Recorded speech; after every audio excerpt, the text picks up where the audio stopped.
Tyler, how you doing? Nice to meet you.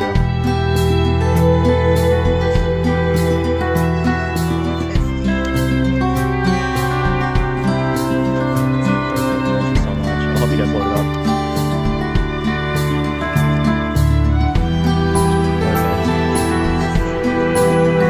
That's awesome. I mean, you came at like the perfect time. I had like 15, 20 people reach out about it. It's up on top as well. Hey, I appreciate you guys. Have a good one. Nice meeting you. Have a good rest of your night as well.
Nice to meet you. Tyler, how you doing?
of technical difficulties. It looks like I was dropping some frames.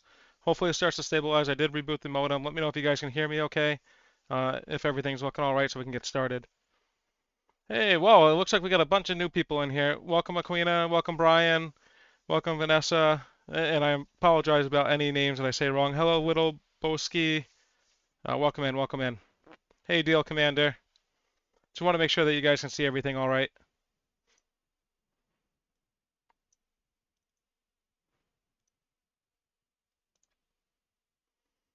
Hopefully it starts to stabilize. I did drop the bit rate a little bit.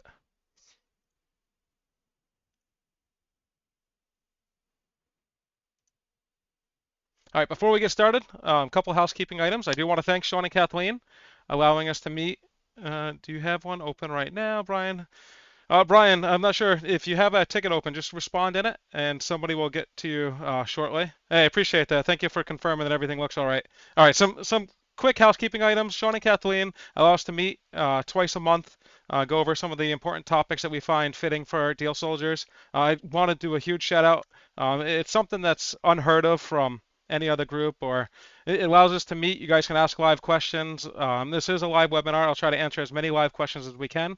This session is really for you, so it'll shape to based on the questions that you're asking. I do have a slide deck. It's okay if we deviate a little bit. Hey, welcome in.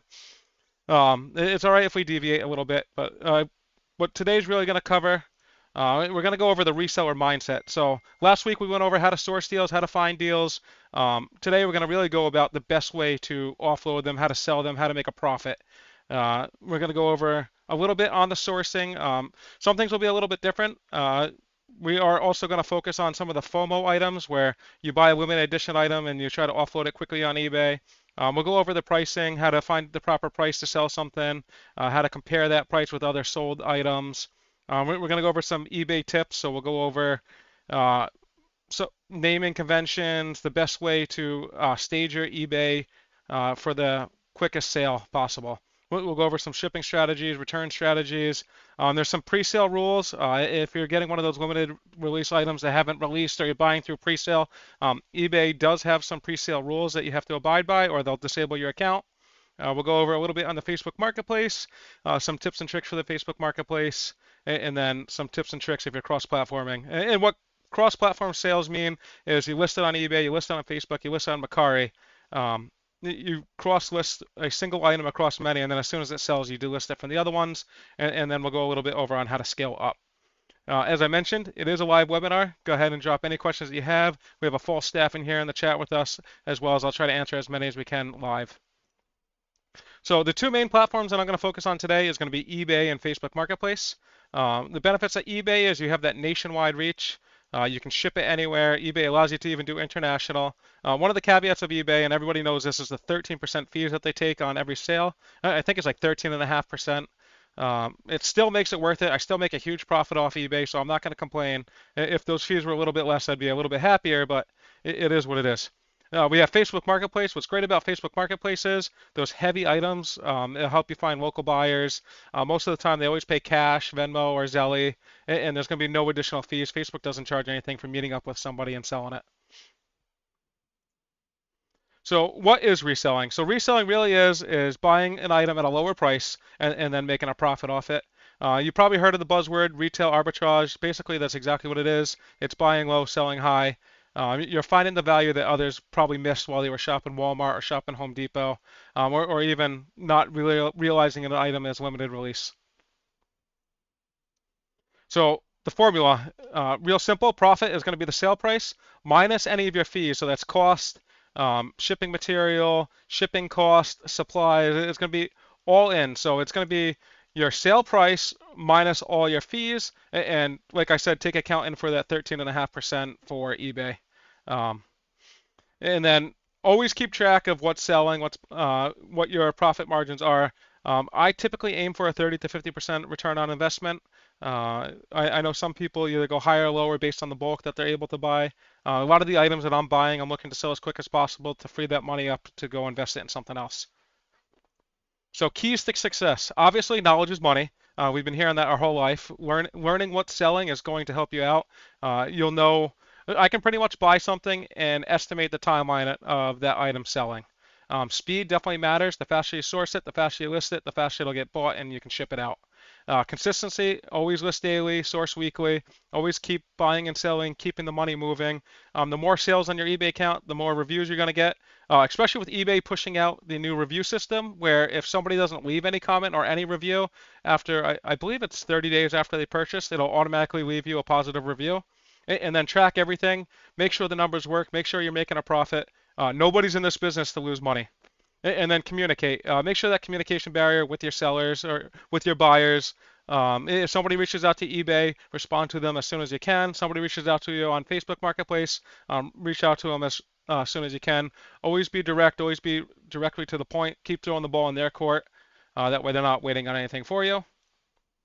And then where to source. We're all here from Deal Soldier, so that's definitely one of the top ways to source. Finding those hidden clearance items have huge margins. Online finds inside a Deal Soldier group. So if you go into Deal Soldier, one of my favorite channels for the FOMO, the fear of missing out, is going to be online finds. This right here will let you know limited edition items, items that are either collectible, expected to sell out, expected to sell for a higher markup, are all going to be popping into this online finds. Today we had a couple of them. I ended up buying this Funko Pop for $20, sold it for $125 today. I also bought the signed edition, hoping to make another $150 on the signed edition. Keeping an eye on this channel. What I like to do is I set up my notifications. So if you go to notifications, or assign roles, I apologize. So if you go to assign roles, you look for online finds with the globe. By keeping that on, you'll get alerted anytime there's a new release. And typically, every morning, it'll come up with the day's releases. And I know sometimes we'll announce them in the run deals as well if they're super important or has high value or a lot of visibility on it. So making sure your notifications are set. Another great item to sell on eBay or on StockX or Facebook or Go or Facebook Marketplace are shoes. That's another collectible I started getting into, started selling thanks to Deal Soldier.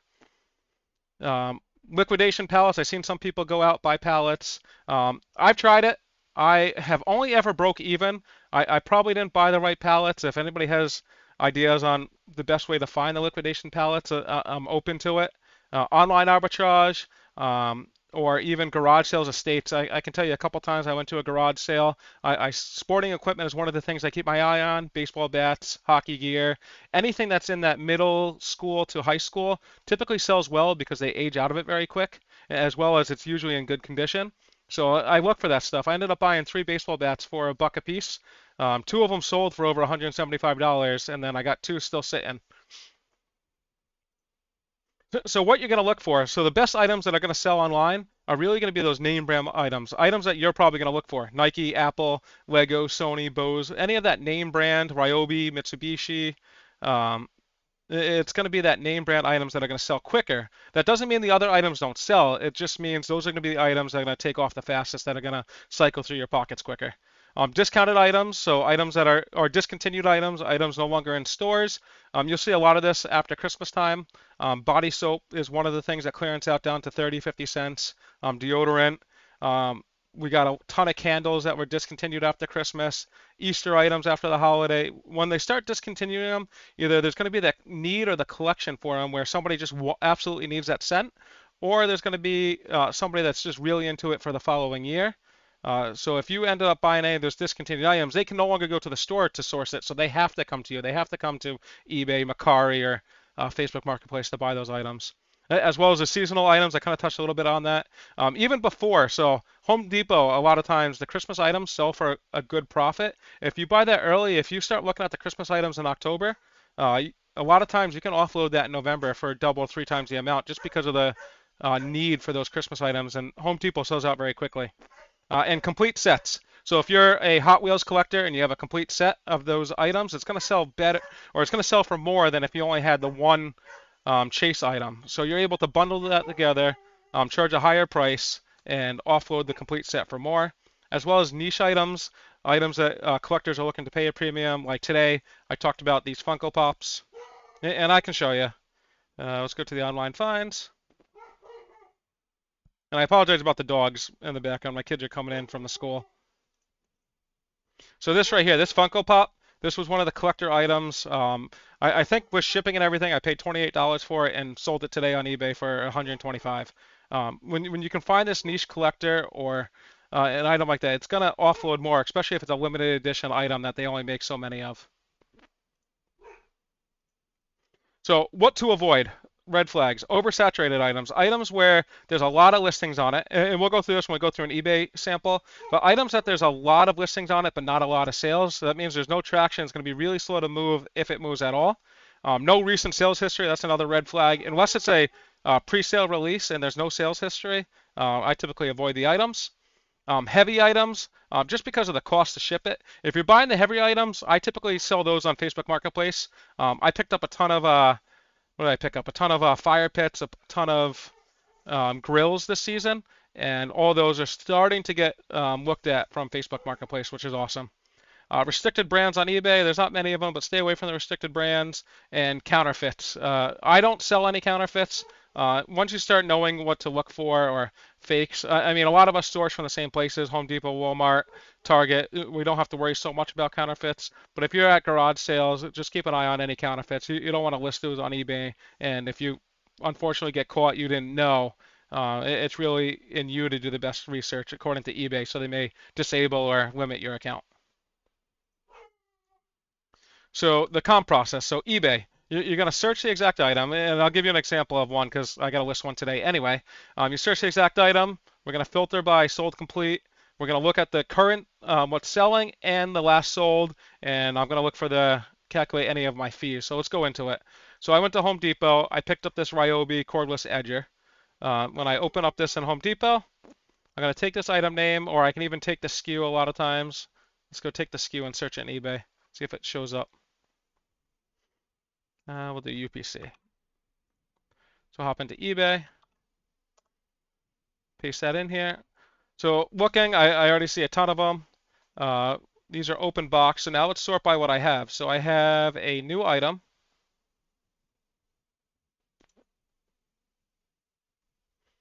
And I think that's about it. So I have a new item. New listing. It looks like somebody's selling this fairly cheap. I'd probably not compete with this one just because it is an open box, and a lot of people are looking for those new items. I know a lot of open boxes either have swapped out batteries or, so we won't factor in this one. This one's open, so we won't factor that one in. So we're looking at 160 plus $20 shipping, 185, 190. So looking here, it looks like I can sell it. If I do free shipping, which almost all my listings are going, I'm going to sell it between 180 to 190. Let's look at the sold comp.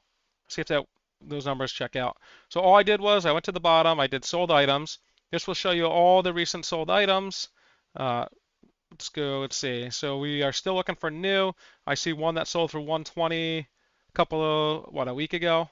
We see some old ones in February. It looks like more recent. A couple days ago, we sold one for or somebody sold one for 160. Somebody sold one for 190. So I don't think that 180, 190 range is too far out of place. Now let's go to Facebook Marketplace. Let's see what it's selling for in Facebook Marketplace. Would you take 30? Are you just looking for one? All right, let's go to Facebook Marketplace. We're going to take that name. So with Facebook, I noticed the name is going to be a better find.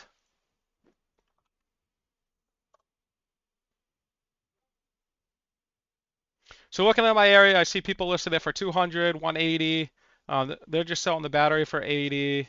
Do I have any other comps in here? So it looks like that 180 mark is also going to be my Facebook Marketplace. What's great about that is if I sell on Facebook Marketplace, it's a heavier item. I don't have to pay shipping, and there's a good chance that they're going to pay cash, or they're going to pay very close to that 180 mark. Let's go here. So for Facebook, all you're really going to do is search the marketplace. You're going to check what's selling locally. Sometimes I don't sort by what's sold because, like myself, I usually have multiples, so I keep the listing up. If I get one sale, I'll keep that listing up for the next user. If you're a new account and you need to get reviews under your belt for Facebook Marketplace, definitely mark every single item as sold as they sell and ask for a review. But if you have 200, 300 reviews on your account already, people are already going to start trusting you. Typically, I keep the listing open. I just keep renewing or refreshing it every single week. That way, when when we go into Facebook and how to list, I list to 20 different groups, and I don't want to list to those 20 different groups multiple times.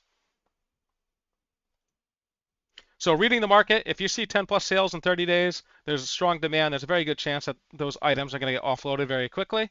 If you're seeing 5 to 10 sales, there's still a good demand. It may take a week for it to sell. And then under 5 sales, you're probably looking between 1 to 3 months, if not longer. It's just a slow moving item. So depending upon the markup, it might be an item that you want to avoid or an item that you're okay with sitting with. So let's go into eBay. So one of the big criterias or important things is, I'm sorry, I'm skipping around here, title optimization. eBay gives you 80 characters to use for your title. Make sure you utilize as much of that as you can. And some of the keywords that you're looking to do is brand, model, size, color, condition. If you put this in your title, so eBay uses the title as your search criteria.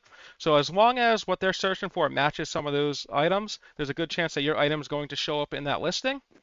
15 to 18 words seems to perform the best in the search.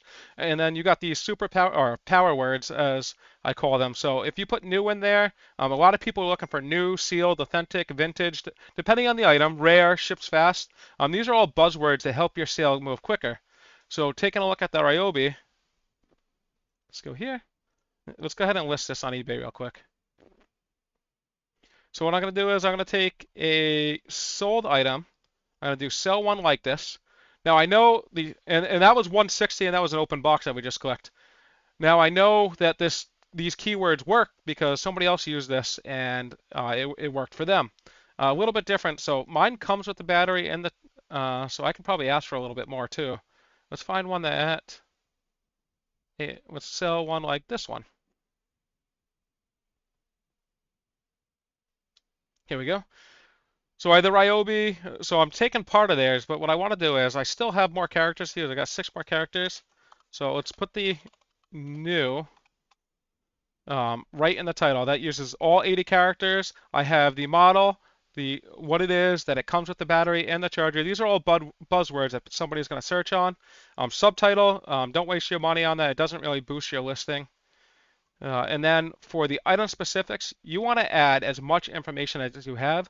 Item specifics is another keyword search. So if somebody searches items that match your item specifics, there's a good chance that that item will show up in the search as well. So it's another place to get that keywords, or if people are into websites, SEO or marketing, it's just another way for people to find your item. And what's great is, since I did sell one like this, a lot of this is going to be pre-filled in for me. The one thing I noticed that's not in here is the UPC. So let's go grab that UPC. That's an extra, like I did earlier, I searched by that. That's an extra search criteria that they can put in there. And I'm going to go back and review this, make sure it's all in here after this call, but I'm going to put the listing as new. Since it's a brand new item, it's a sealed box. Now for the description, typically what I like to do is I just like to grab the details from either Home Depot or Walmart. I know a lot of people make it fancy or use the AI, but I find this that way. One of the examples that I had was I was selling a garage door opener, and they're like, well, it said it was for a 15-foot door, and they tried to get a refund on it, and I got to show them that in my listing it said 10-foot door max, that nowhere in my listing, nowhere on the item that it showed 15-foot door. It was other listings that were the error, and then they came back and purchased mine. So make sure all the information is accurate, legitimate. Everything in here looks, obviously I grabbed it off the listing from Home Depot. I'm just going to remove the warranty since I bought it. If they ask about it, it's still probably good. And I'm just going to list this for $195. I got 3 in stock.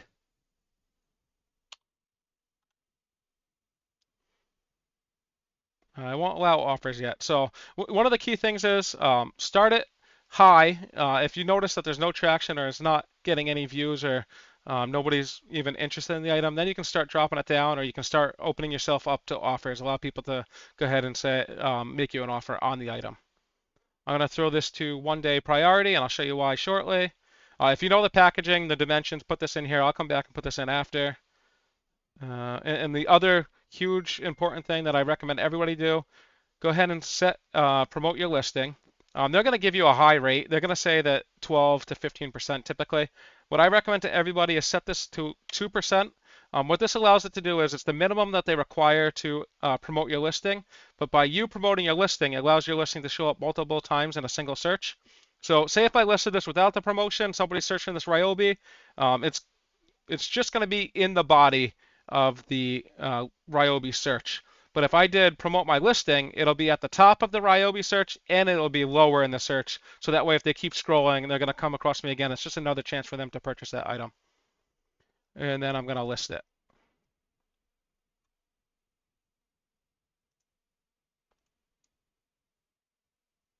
If you have any questions, this is a live webinar. Go ahead, drop them in there. I'm all ears. There's no dumb questions. If you're a little shy and you want to ask questions later on, you can hop into the Deal Soldier group. Go into chat support right at the top. You can just click this green icon, start chat, and you'll be connected with one of us. We are here to help you out. We have 100% answered questions, or a question rate. You'll notice shortly after I get pinged at the bottom that my ticket is, or my chat support is open, and you can hop in here. You're not going to get any AI bot. You're going to get connected with a live moderator, admin. You'll get connected with another professional that'll be able to help you out. Let's head back over. So item specifics, we talked a little bit about this. Just make sure you fill out as much information as you have. This is all ways for your item to get recognized.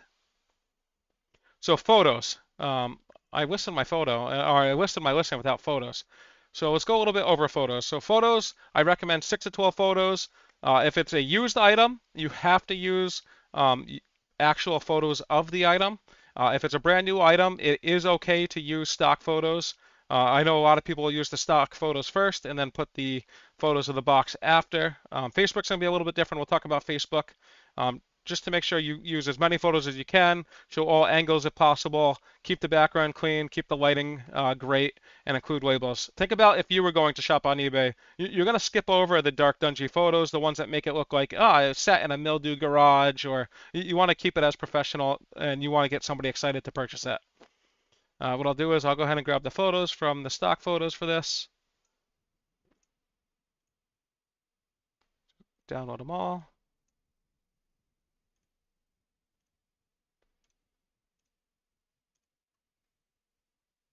There's probably enough photos there. Head back.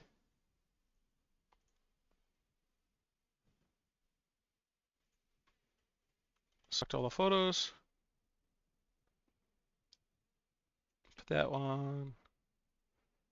And then just organize them kind of the way that you want people to see it.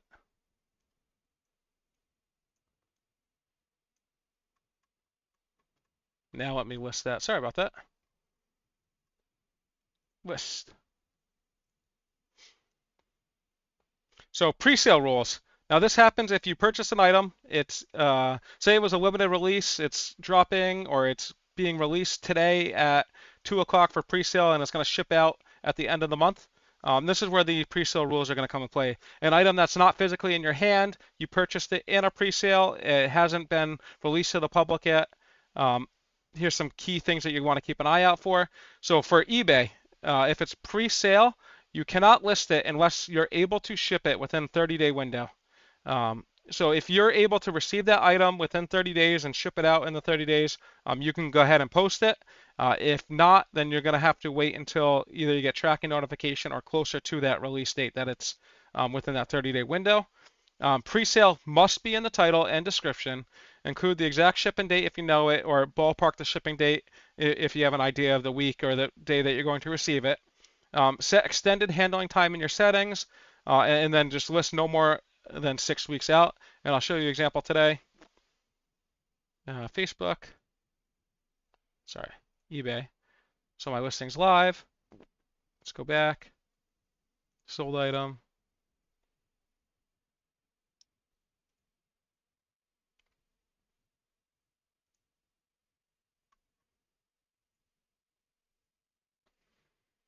So right here, so this Funko Pop released today. We saw this on the online finds.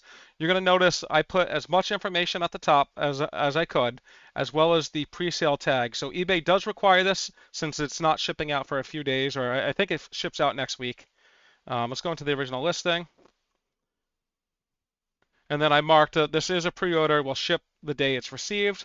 and I gave a blurb about the item just from the item description. So it's more of, so how come free shipping and not calculated? I see people do it both ways. It's more of a psychological aspect.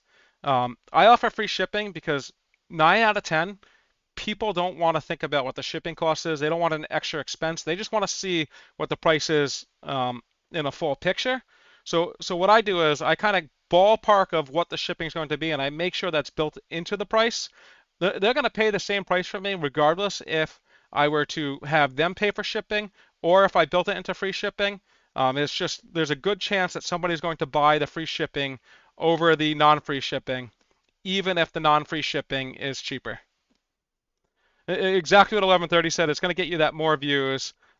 It's going to boost you in the eBay's algorithm. eBay loves to see free shipping. They hate when you put the cost on the shippers or on the customers. It's just a way to see the total cost.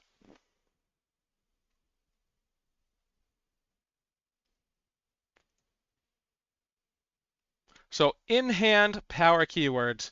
So if this was a limited release and I was able to get my hands on this sooner, or if Pokemon released and majority of the items were online purchased, but I was able to get one at Target or I was able to get them at Walmart, these power keywords will help you get sales before them. In hand, so if you have the item in hand, ships today, ready to ship, or same day. If you have the item in your garage, you're able to have it in hand, ship it today, or say next day. These are great power keywords to put in that listing. This will help you stand out above somebody else. And they may ship it out at the same time, but because your listing points it out, they feel more comfortable buying from you than somebody else that may ship it out next day. So shipping strategy, always make sure you have the most accurate weight.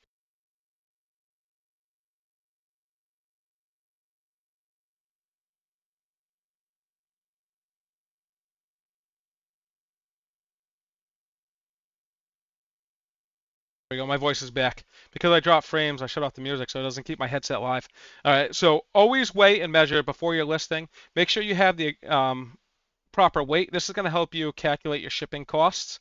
eBay labels tend to be 30 to 50% cheaper. I do know people that do use Pirate Ship or Easy Ship or Staples. There's definitely some cost savings there. I always recommend pricing it out. The one great thing about eBay labels, though, is they give you a $100 insurance on the item. So if the item is under $100, they'll cover the cost if it gets lost in shipping or damaged in shipping. Upload the tracking as soon as you have it. So if you don't end up using eBay to ship your item, just upload your tracking as soon as you get it right to the eBay portal. This will allow eBay to see that you actually marked your shipping, and they'll look for that first carrier scan. A lot of times, and this is changing a little bit because the fees across all of the USPS, UPS, FedEx, they've all been changing this year, and I've been noticing that eBay, even on the heavier items, has been coming up cheaper than UPS sometimes. So always track to find out the cheapest shipping for you. But the rule of thumb is under 3 pounds, USPS Ground Advantage is typically always going to be cheaper. That 3 to 5 pounds, sometimes the priority is almost as much as it is to ship it standard, as well as UPS Ground. I'm still in that 3 to 5 mark finding USPS cheaper, and then anything over typically 5-10 pounds, FedEx or UPS will start coming in play. You'll start seeing it being cheaper through those vendors.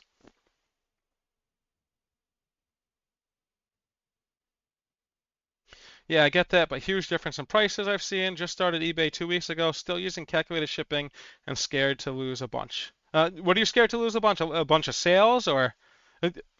I mean, if you're using calculated shipping and it's working for you, um, you don't have to alter it. If you want to dip your toes into it and start on the lighter items, start guesstimating your shipping costs. And your shipping cost is going to vary. It's going to be cheaper to ship it to your local state than it's going to be to ship it across to California from where I am.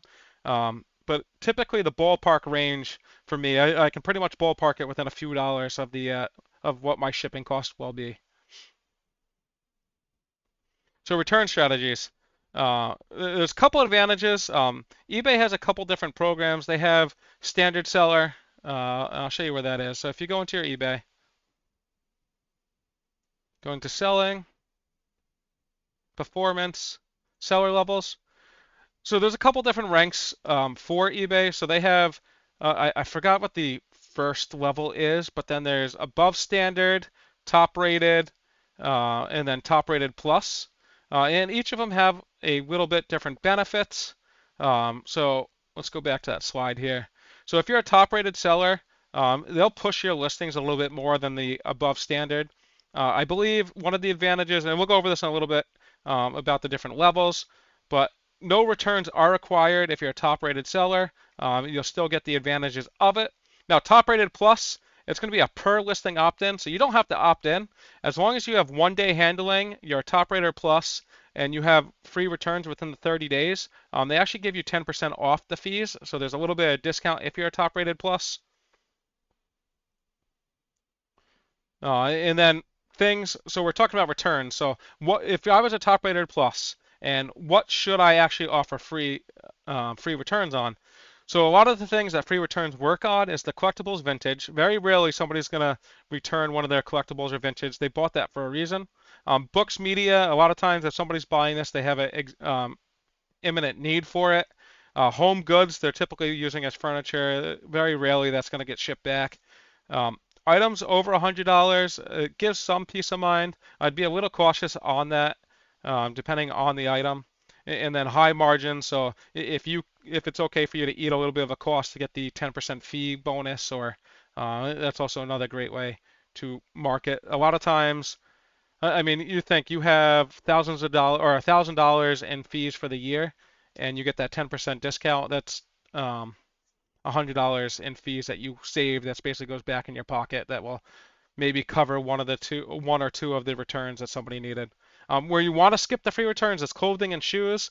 That's because a lot of people will buy, say, a dress, use it for an event, and then try to return it. Electronics, they'll either beat up the electronics or try to replace an old one that they have. Designer items, that's just a messy market if somebody's trying to give you a counterfeit back. Items under 20 bucks, that's just because you're going to pay more to return that than it's going to cost you, or even the hassle, or low margin items where that return is going to really just eat into your pockets. So all competition is free versus shipping calculated, and I have to knock my selling price down. Yeah, so unfortunately, like what I've noticed, even if I have the buyer buy shipping, or even if I offer free shipping, what I noticed is typically I get about the same amount of dollars back in my pocket. So what stinks is you're competing against other people that may have shipping programs, or maybe using non-legitimate labels. Unfortunately, it's what's happening in today's world. You just got to make sure when you're buying an item, you're sourcing an item, that you're still going to make a profit on it when you ship it. But you're still going to have to compete against them regardless if you do free shipping versus calculated. Even if you're going to be cheaper, the only time that the free shipping is going to save you is when your free shipping is cheaper than the person's calculated shipping and item is. I mixed it around. The only time that adding the cost or the buyer shipping to them is the only time that's going to work is if they're going to save some money and they can see that savings right away. Unless they're seeing that savings, the free shipping is always going to take precedence. Somebody's always going to buy that free shipping before they buy the one that has calculated. If it's within a ballpark range of $5, I'm typically going to buy the free shipping just because I already know all my prices are calculated in there. So Facebook Marketplace. So why Facebook Marketplace? I have a Facebook account. Almost everybody that I know has a Facebook account. It connects you to that 1 billion monthly users. There's no fees on any local pickup sales. Quick cash, so I can buy something today, get cash today. I don't have to wait for payments. Great for heavy items. I don't have to pay for the shipping them. And typically I can get fast flips. So if it's a high demand item, I can list it today, sell it today, and have money in my pocket. So Facebook success. When you're listening to Facebook, try to join as many local buy-sell groups in your area. Join at least 20 of them. If you can get more, if you can get 30, join 30 of them. And I can go over here. We can list one and kind of show you how you join those. But I can tell you 80-90% of my buyers actually come from one of those buy-sell groups. So typically your town has a buy-sell group or multiple. Then your county has a buy-sell group. All your surrounding towns have a buy-sell group. Just join as many of them as you can. And when you list an item for sale, just check all the check boxes for those other groups as well. That way you can get the most visibility of that item. Make sure you renew your listings every 7 to 10 days, as well as delist and relist if the item is older and they allow you to do that. That'll just boost it right to the top of the searches again. Complete your profile. I can tell you when I'm buying an item on Facebook, I always click their image. I always see how much I can know about them. If it's going to be sketchy, if it's going to be worth my hassle, where they're located. If I'm doing it, then I know other people are doing it as well, and build up that seller rating. So if you're a new account, you may have to take a little bit less than other people to build up that seller rating. But once you have that 30, 50 reviews, all 5-star reviews or 4.8-star reviews, people are going to buy from you before they buy from the newer accounts, even if your price is a little bit more. So it really is important that you build up that seller rating. So Facebook, I noticed Facebook photos are a little bit different than eBay. What helps me move a little bit quicker. Real photos boost it dramatically. So even if you have a brand new item box, even if I have that Ryobi item, I'm going to take real photos of that item. I'm going to add those first, and then I can do the stock photos after. People are tired of seeing scams on Facebook. So if you have a physical picture of the item, they're going to find you more trustworthy than somebody else using stock photos. Keep that lighting good. Make sure it's bright, vibrant. If you can, take it in the grass, take it in a clean garage, somewhere where you're going to be able to see the item very nicely. Show the item or show all angles of it. Make sure you have a clean background or a clean backdrop, or even remove the background if you have to. But your first photo is going to be everything. That's going to be the photo that's going to make somebody click your listing. This is what they're going to see as they're scrolling. So that first photo is going to be the first item that they see. So make sure that item counts. For Facebook, the best posting times, and think about it yourself when you're death scrolling on TikTok or Facebook. 7 to 9 a.m. before work, somebody's sipping their coffee, eating breakfast. They're going to be looking at their phone. Same thing with lunchtime. And in the afternoon, they're either winding down, spending time with their kids, or that's 6 to 10 p.m. So that's going to be the best windows to post everything. And then if you can post it a Friday or Saturday, that's going to get you the most visibility. Weekends are always going to guarantee you higher traffic. And then the one thing you want to do with quick replies, and the reason why I say quick replies, these are great examples of how to put the ball in their court. Don't make them read a bunch of fluff. It's direct to the point. If they translate it, say if they don't speak English and they translate it, it gets direct to the point, and it always throws the ball in their court. So if they say it's available, yes, when can you pick it up? Will you take less? Well, what do you have in mind? You don't want to throw a number out there just for them to throw a lower number out. Lowball offer, lowest I can do, and just be solid on this. Lowest I can do, say 150, and just stick to your guns. Agree on a price, great. Say if they agree, you just say, great. Does Duncan's in Millbury work, or does Duncan's in Worcester work? You just give them a location. That way, hey, I'm committed. Let's go meet up and let's seal this sale. A lot of times you get somebody that'll commit, but they actually don't really commit. They won't show up, or they never agree on a time to meet up.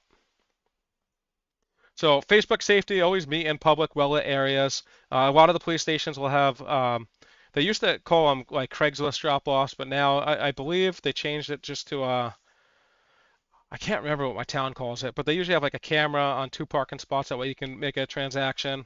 Daytime meetups typically work best depending on your area. Cash or verified payment or Venmo, Zelle. So I always aim for cash first. If it's a higher item, I'll take Venmo, Zelle, but I always, if they ask me, does Venmo work? I say cash works best. And then if they're still pushing on it, then I may take a Venmo or a Zelle. Never accept checks or gift cards. It's pretty given nowadays. And then cross listing. Real quick though, I want to show you about when you post an item. So let's go here, create a new listing.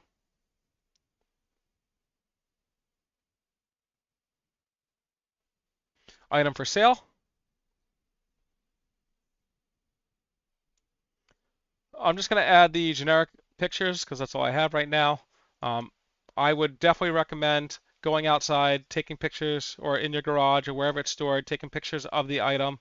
Right now, I'm just going to use stock photos just because that's all I have, just to show you guys.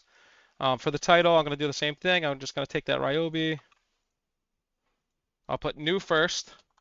And now, if you don't know what to use for a title, ChatGPT is very versed in eBay. ChatGPT is very versed in Facebook. You can ask it for a title and description, and it'll give you a title and description. All you have to do is just drop the link to the Home Depot item or Walmart item. The price, I'm going to aim for that 180. Power lawn edger, I already found that from my photos. Condition new.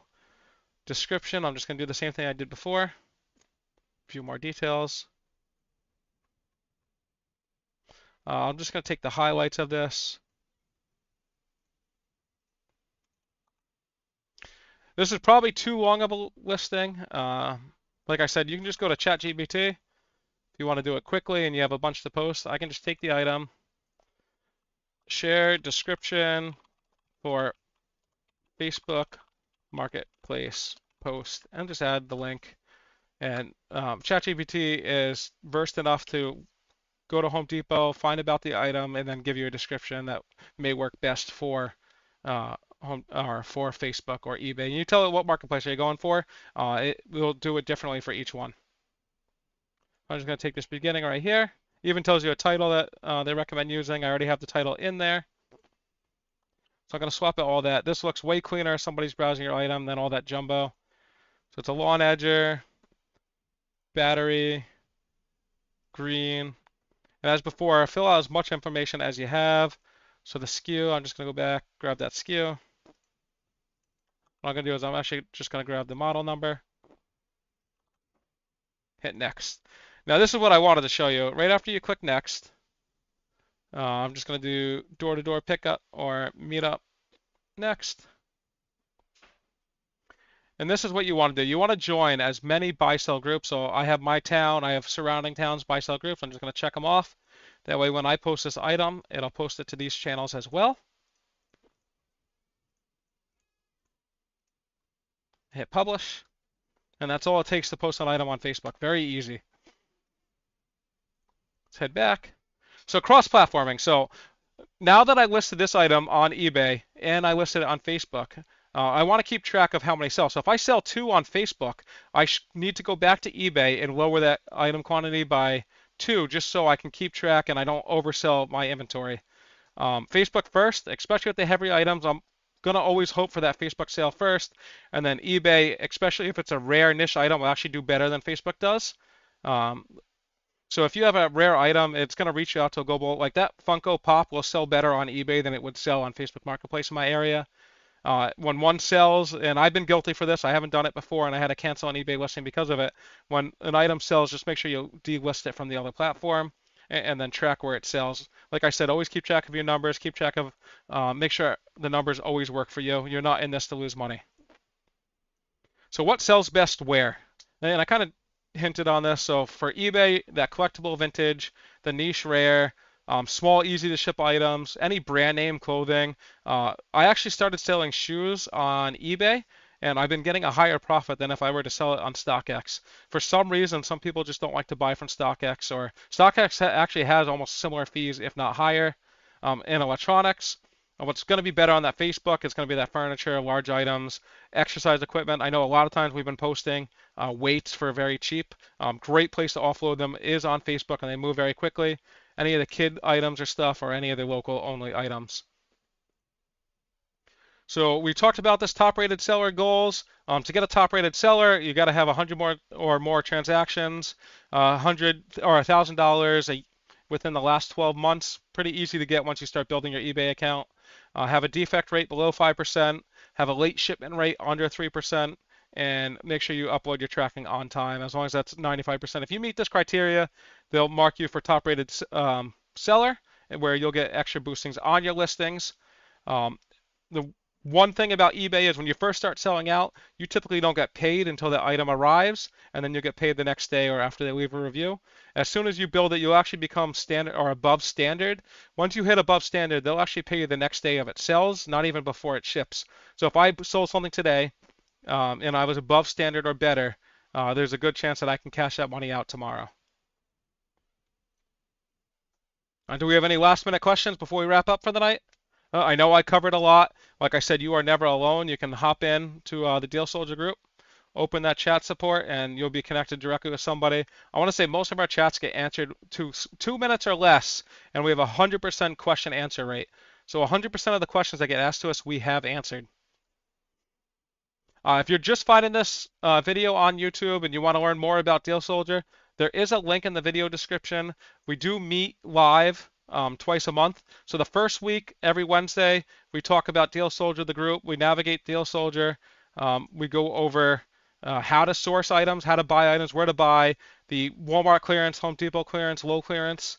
And then the second Wednesday of every month, we do this reseller class, teaches people how to convert what they purchased into real money, how to sell that item. Because I know when I first started, I started using it for personal items, but I realized that if I'm buying something for 80% off, I can sell it for 30% off and it still sells. Just knowing what to buy, being equipped with the proper tools to go out, find the items, aisle numbers, store locations, to be equipped with what Deal Soldier equips us with is way more powerful than if somebody's just browsing the store not knowing what to look for. MSB, do you mind just open up? I see 11:30. Do you mind just open up a chat support ticket, and we'll hop in there and answer any of the questions that you have. What's great about the chat support is after you're all finished or you have all the answers, it'll send you a transcript of it so you can reference it later on. It won't get lost in the chat. I want to thank everybody for spending the time with me. I know it's been a long 45 minutes, ton of information. If there's any other topics that you want us to touch on or hit on the next live, feel free to reach out to us. We love to we love to cater this. This is really for you guys. This is really for you guys to hit the ground running, make a profit, use Deal Soldier to its fullest capacity. Thanks everybody for spending the time with me. I hope you all have a great night.